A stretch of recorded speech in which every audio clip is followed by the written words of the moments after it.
Welcome, travelers, to my realm of nightmares. Allow me to be your personal assistant. Come in, take a seat, get comfortable. For when you step into my realm, there's no stepping out. Hello, travelers. mr.nightmares here. I've noticed that over 30% of my viewers are not subscribed to the channel. So, if you're a new or a returning viewer and you haven't subscribed to the channel, please consider hitting that subscribe button. And if you like what I do, liking the video and commenting as well, as it really helps push this video into the algorithm and it really does help the channel grow. Well, I've taken enough of your time. On to the main event.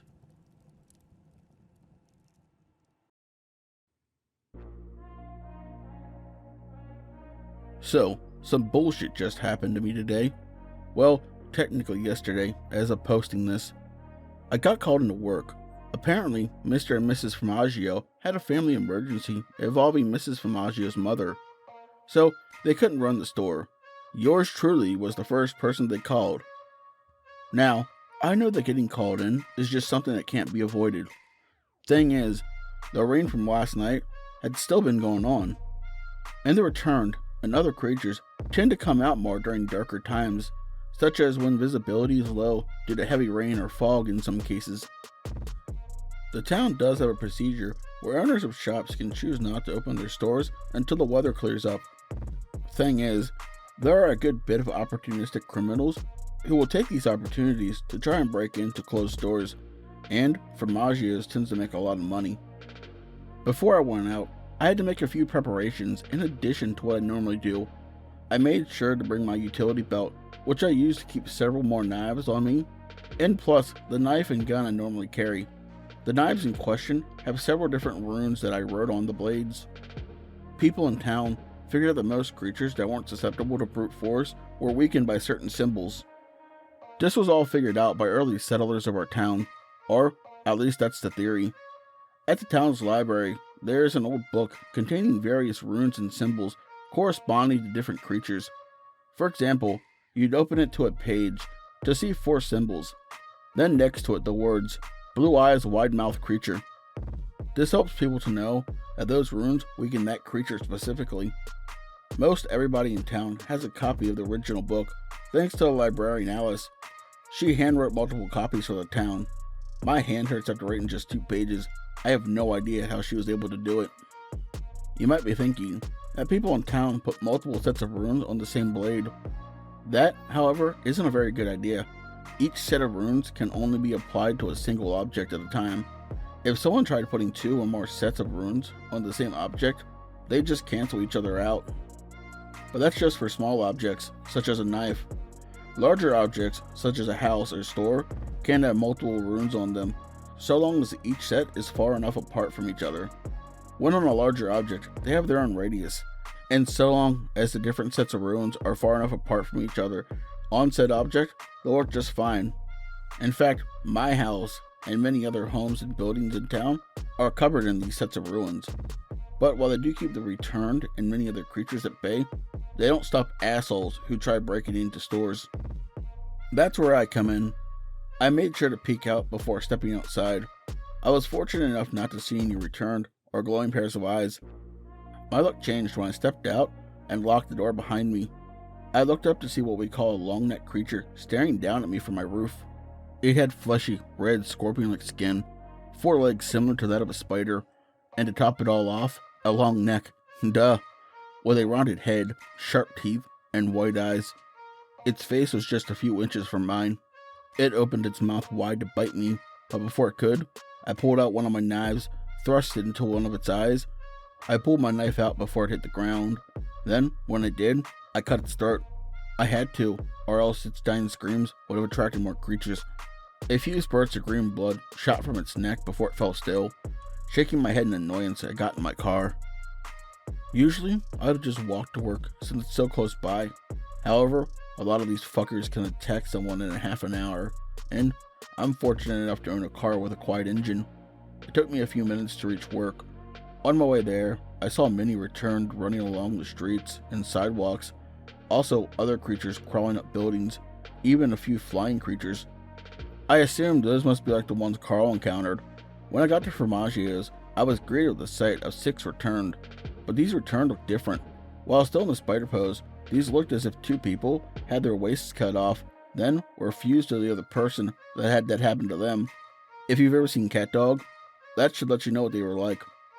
They had white eyes and were just staring at my headlights, most likely because they thought my car was one of them. They aren't exactly smart. I was considering what I should do. I could have just run them over, but I just took my car to the mechanics last week. My second option was just to shoot them, but if it wasn't quick enough to kill them all, they'd just start shrieking when I saw one of their kind was killed and attract more of them, or something even worse. I thought about honking my horn. It does work to scare them away. However, it may just end up attracting another creature. Just move, you pieces of shit, I thought. Just as I was thinking this, I heard the sound of a siren and saw blue and red lights in the distance. All of the returned immediately started crawling towards it. Seizing the opportunity, I was able to drive up to Formaggio's and park, then unlock the door and head inside. It wasn't long after heading inside that I heard several gunshots, followed by the sounds of the police car coming towards the store. I clocked in and was able to start some prep before Chuck approached the building, along with his deputy Bill. Hey guys, want to come in? The store isn't open yet, and I started on the prepping. Thanks, Pete. Come on, Sam, Chuck said, stepping into the store with Sam behind him. By the way, thanks for drawing those fuckers away from me. Don't mention it, but weren't you supposed to be off today? The Formaggios had a family emergency. I see. Anyone else working today? Just me. I suggested to Mr. Formaggio that at least one other person should be working with me, but he said we aren't busy enough during this kind of weather to justify it. Just my luck. I'm the only thing standing between this store and drugged out cokeheads trying to break in. Sorry to hear that, Pete. We'd love to stay and help, but we need to make sure other stores are safe. Huh, I understand. Why don't you come back later? I'll make sure to give you each a free pizza. That sounds nice. Well, we better get going.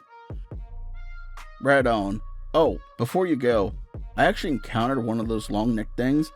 Its body is in my driveway, so if you could, Understood. We'll have someone clear it up as soon as we can, Chuck said. Then he and Sam left. Sam doesn't talk all that much, in case you haven't noticed, and tends to be a more by-the-book cop. Well, as by-the-book as you can be in this town. Anyway, by the time I finished up prepping and setting everything up, I saw another car pull up. It rolled in, then parked with smoke coming out of its hood. A man who looked roughly the same age as me stepped out. He was thin with blonde hair and brown eyes. Hey, my car broke down. Mind if I sit here for a bit and call a tow truck? He asked. Sure, but one probably won't come through here for a while. Why's that? I explained to him that it gets more dangerous around here during thunderstorms, obviously leaving out the parts about the returned and creatures like that. I just told him that muggings and break-ins tend to happen more often during weather like this.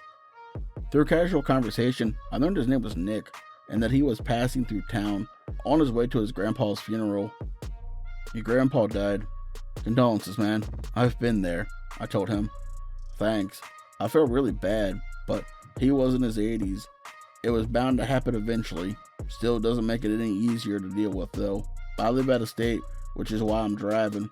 I thought it'd be cheaper than flying. Then this happened, Nick said, gesturing towards the car outside. Wish I could help somehow. It's alright. It'll get fixed when it gets fixed. Actually, I haven't eaten since yesterday, he said, picking up one of the menus. He ended up ordering a mushroom and pepperoni pizza, along with some pasta and a beer. On the house, I said to him after setting his food down. Thanks, Pete. I'm probably going to be back through here after the funeral. I'd like for us to hang out. Let's just hope it isn't raining again when you come back through, I said. We talked more about different things, favorite movies, food, and things like that. The rain let up, but by the time it did, it was nightfall.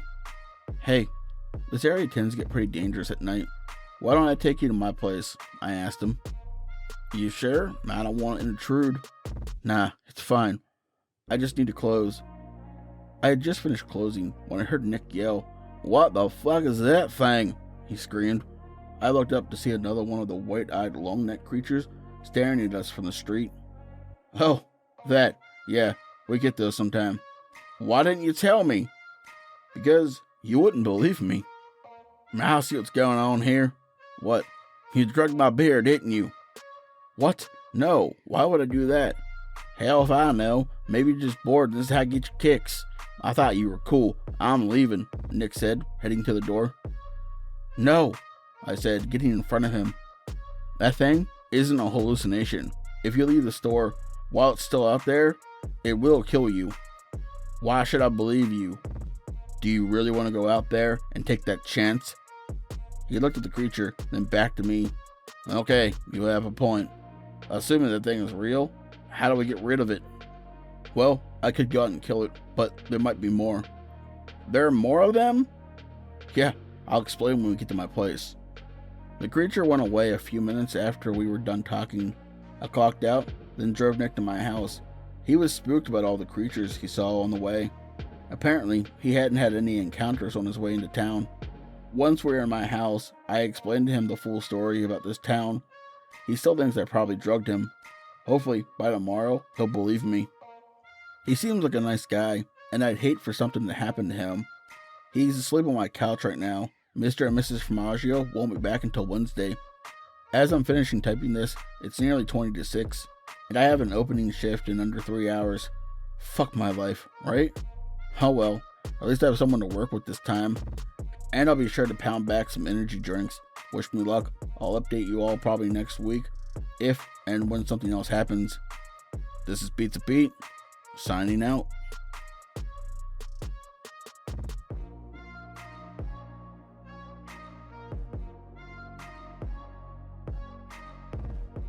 I would like to thank tonight's author or authors for allowing me to use their works. If you enjoyed this, the authors' links will be in the description below. Please check them out and let them know PA sent you. Also, if you like to walk around representing my realm and gaining new travelers, the links to my merch store, my website, and all of my other social medias will be in the description below. As always, I'd like to say a special thank you to all my lovely Patreons. All of their names will appear on screen. I'll make sure to put all their links in the description below so you guys can check them out as well if you like. But as always, travelers, once you step into my realm, there's no stepping out.